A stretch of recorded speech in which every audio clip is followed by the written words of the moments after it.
श्री स्वामी समर्थ. नमस्कार मित्रांनो. 25 जुलैला म्हणजेच शनिवारी आहे आषाढी एकादशी. आषाढी एकादशी ज्याला देवशयनी एकादशी किंवा पंढरपूर एकादशी असेही म्हणतात. ही हिंदू धर्मात अत्यंत महत्त्वाची तिथी मानली जाते. ही एकादशी आषाढ महिन्यातील शुक्ल पक्षातील 18व्या दिवशी येते आणि या दिवसातून चातुर्मासाची सुरुवात होत असल्यामुळे या एकादशीला विशेष महत्त्व दिलं जातं.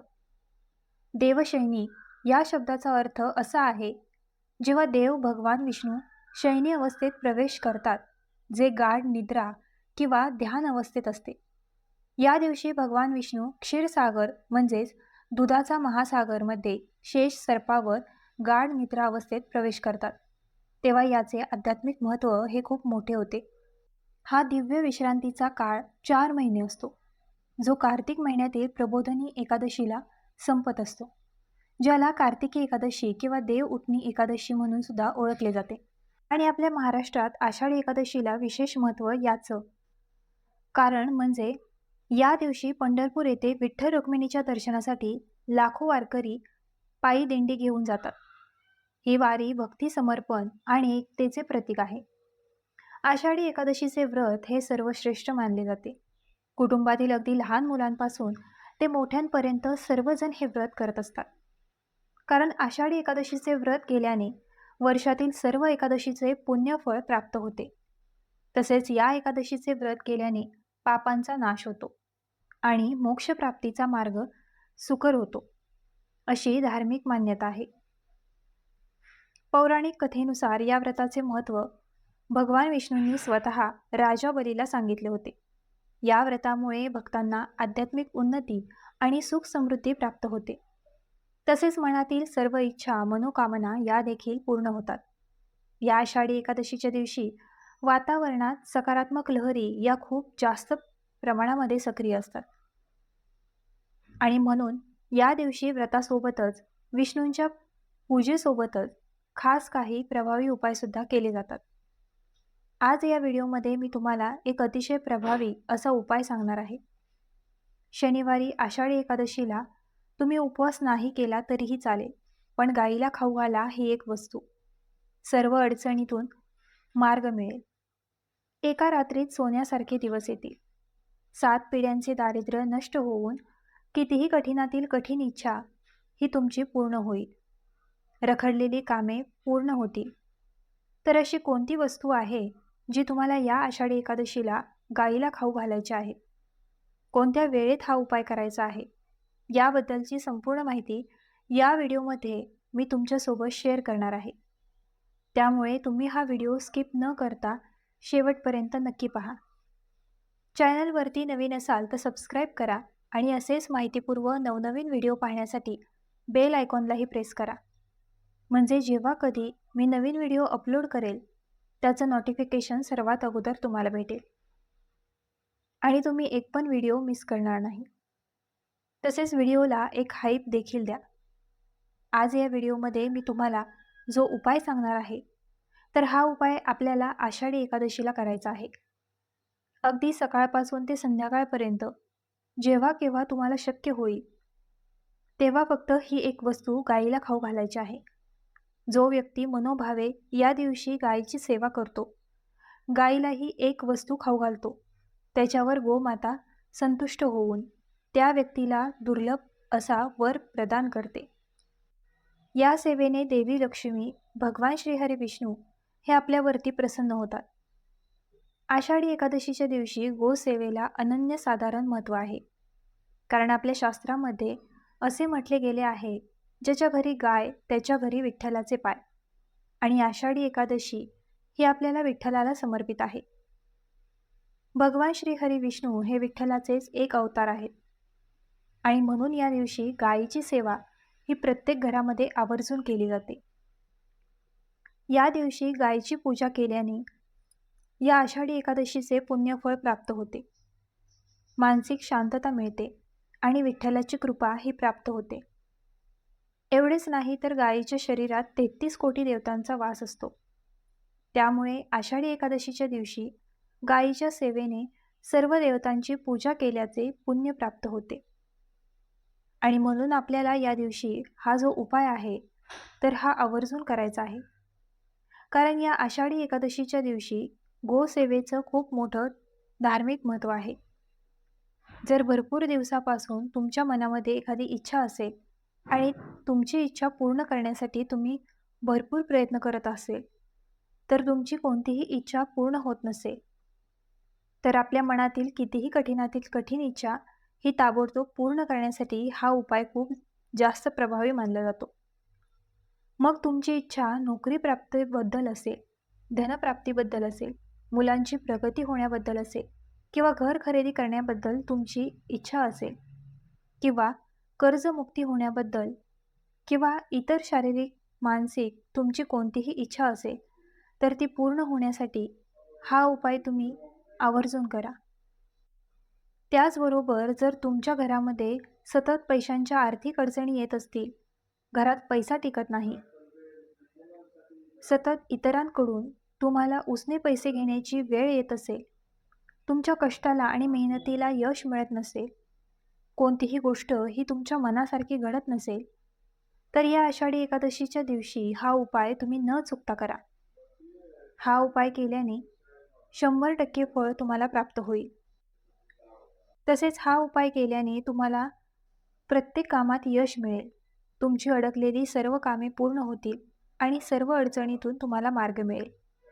तर हा उपाय करण्यासाठी तुम्हाला शनिवारी आषाढी एकादशीच्या दिवशी सकाळी लवकर उठायचं आहे. अंथरुणावरती बसूनच तुम्हाला दोन्ही हात जोडून भगवंताचे आभार मानायचे आहे की त्यांनी हा पवित्र दिवस आपल्याला दाखवला. यानंतर तुम्हाला अंघोळीचं पाणी काढायचं आहे. अंघोळीच्या पाण्यामध्ये थोडीशी हळद, एक तुळशीपत्र घालून स्नान करायचं आहे.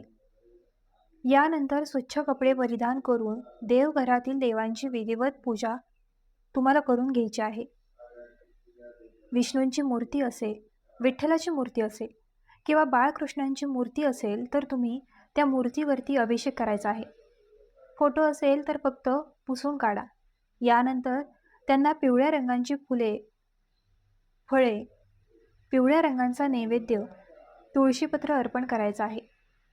देवघरामध्ये धूप, दीप, अगरबत्ती लावून घरातील वातावरण हे प्रसन्न करायचं आहे. आणि यानंतर तुम्ही दिवसभरामध्ये हा उपाय कधीही करू शकता. तर काय करायचं आहे?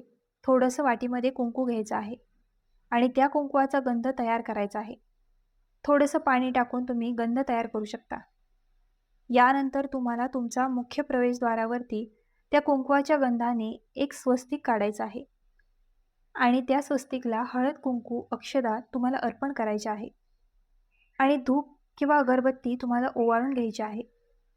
आणि यानंतर तुम्हाला 2 ताम्हण घ्यायचं आहे. जर तुमच्याकडे 2 ताम्हण नसतील तर तुम्ही 2 स्टीलची ताटं घेतली तरीसुद्धा चालेल. आणि यानंतर एक पाट घ्यायचा आहे. त्या पाटावर तुम्हाला सर्वप्रथम एक दिवा प्रज्वलित करायचा आहे.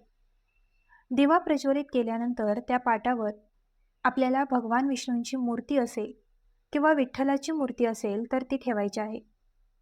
ठेवताना पाटावरती पिवळ्या रंगाचं किंवा लाल रंगाचं वस्त्र अंथरायचं आहे आणि त्यावर तुम्हाला विठ्ठलाची किंवा भगवान विष्णूंची किंवा बाळकृष्णांची मूर्ती ठेवायची आहे.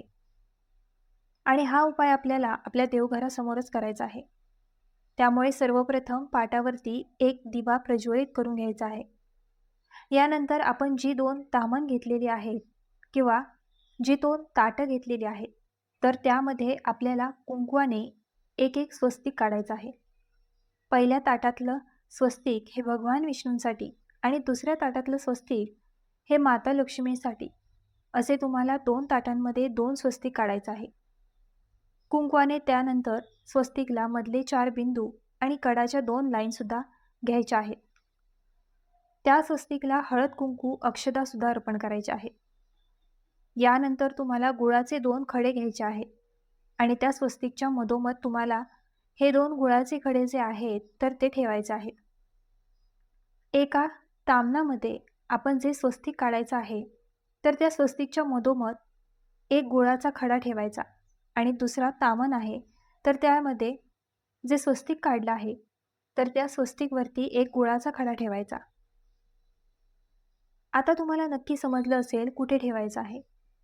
आणि उपाय करण्या अगोदर 1 ते 2 तास थोडीशी चणा डाळ जी आहे, तर ती भिजत घालायची. आणि ती भिजलेली चणा डाळ जी आहे, तर ती सुद्धा तुम्हाला त्या गुळाच्या खड्या शेजारी थोडी-थोडी ठेवायची आहे. भिजवलेली चणा डाळ जी असते, तेच तुम्हाला घ्यायचे आहे. आणि यानंतर तिथे तुम्हाला एक तुळशीपत्रसुद्धा ठेवायचं आहे. यानंतर त्या स्वस्तिकला हळद-कुंकू, अक्षदा अर्पण करून धूप, दीप, अगरबत्ती ओवाळून घ्यायची आहे. आणि तिथेच एक आसन घेऊन त्या आसनावरती बसायचं आहे. आणि ओम नमो भगवते वासुदेवाय नमः या मंत्रांचा 108 वेळा जप करायचा आहे. काही वेळासाठी हे तसेच तुम्हाला तिथे तुमच्या देवघरासमोर पाटावरती ठेवायचं आहे. यानंतर संपूर्ण तुमची सेवा वगैरे करून झाल्यानंतर एक तांब्याचा कलश भरून घ्यायचा आहे.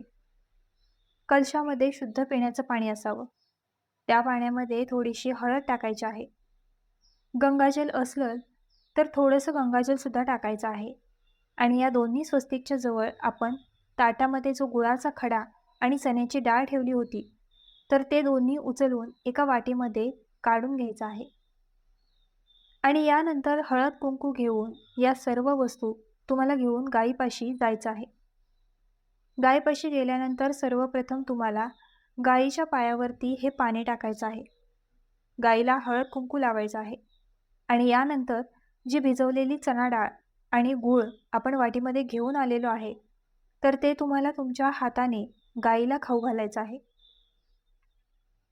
जर गायीचे जिभेला स्पर्श हा तुमच्या हातात झाला, तर असं म्हटलं जातं की तिथूनच तुमचे दिवस जे बदलायला सुरुवात होते.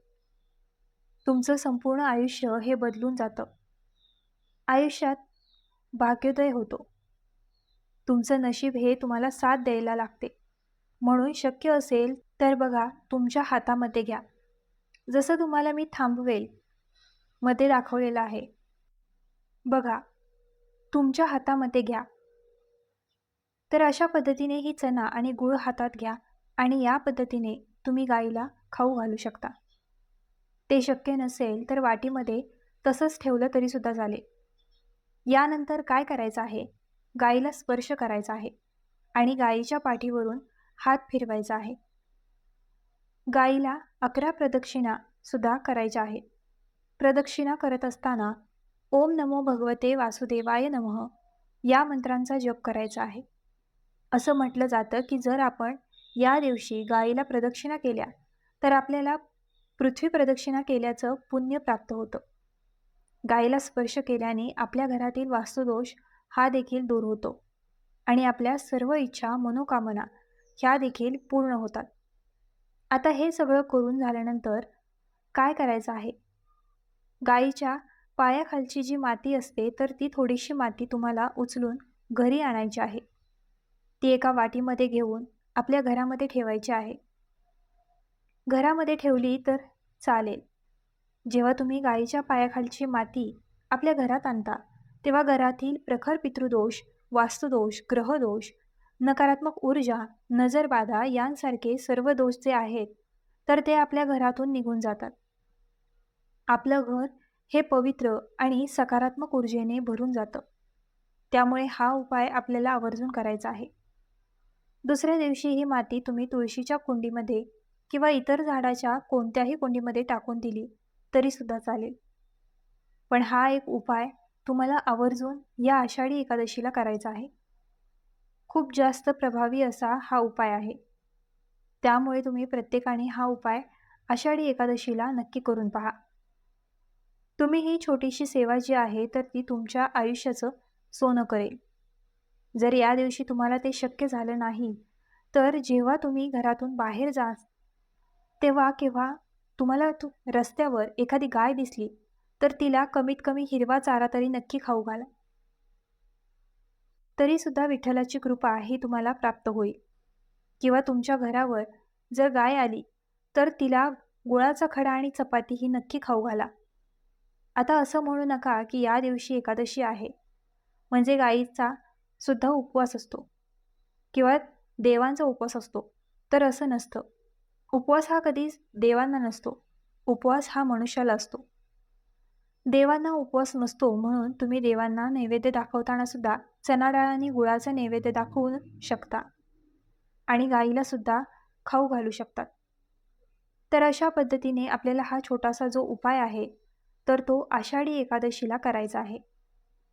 जर तुमच्या घरामध्ये सुतक असेल, तर हा उपाय तुम्हाला करता येणार नाही. जर स्त्रियांना मासिक धर्म असेल, तर त्यांनी सुद्धा हा उपाय करू नका. घरातील इतर व्यक्ती कोणीही करू शकते. तर ही अत्यंत महत्त्वाची माहिती मला तुमच्यापर्यंत शेअर करायची होती. तर मित्रांनो, आजचा हा व्हिडिओ तुम्हाला कसा वाटला आम्हाला कमेंट करून नक्की सांगा. आणि आमच्या ग्लो मराठी चॅनलला लाईक, शेअर, सबस्क्राईब आणि हाईप करायला विसरू नका.